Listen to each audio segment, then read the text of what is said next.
ছিল রুমাল, হয়ে গেল একটা বেড়াল। ছিল তৃণমূল, হয়ে গেল আস্ত একটা বিজেপি। ভাবছেন কি মুশকিল? না না, সুকুমার রায় কিন্তু হযবরলতে তার পরের লাইনের ব্যাখ্যাও লিখে গেছেন। মুশকিল আবার কি? ছিল ডিম, হয়ে গেল দিব্যি একটা প্যাকপ্যাকে হাঁস। সে তো হামেশাই হচ্ছে, সুকুমার লিখেছিলেন। সত্যি এসব কিন্তু এ রাজ্যে এখন হামেশাই হচ্ছে। এখন শ্রমিক ভট্টাচার্য এটাকে বিজেপির তৃণমূলীকরণ বলবেন, না বিজেমূল বলবেন, না ব্যতিক্রমী বলবেন, সেটা তার বিষয়। শুধু খটকার জায়গা একটাই, সুকুমার রায়ের কথাই ধরলে ডিম ফুটে একটা প্যাকপ্যাকে হাঁসের ছানা বেরোতে একটা নির্দিষ্ট সময় লাগে, প্রায় 3 সপ্তাহ।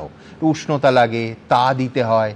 কিন্তু গতকাল যে বুলেট ট্রেনের গতিতে তৃণমূলের তিনজন পদত্যাগী রাজ্যসভার সাংসদ বিকেল 5টায় বিজেপিতে যোগ দিলেন, আর স্রেফ 3 ঘন্টার মধ্যে বিজেপি রাজ্যসভার টিকিট পেয়ে গেলেন, সেটা সত্যি বিস্ময়কর। ডিম ফুটতে 3 সপ্তাহ, আর রাজ্যসভার টিকিট পেতে 3 ঘন্টা।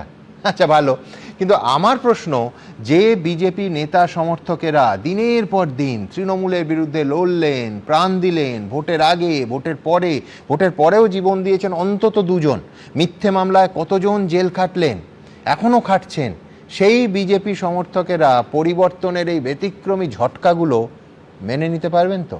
সায়ন্তন বসু কি বলেন?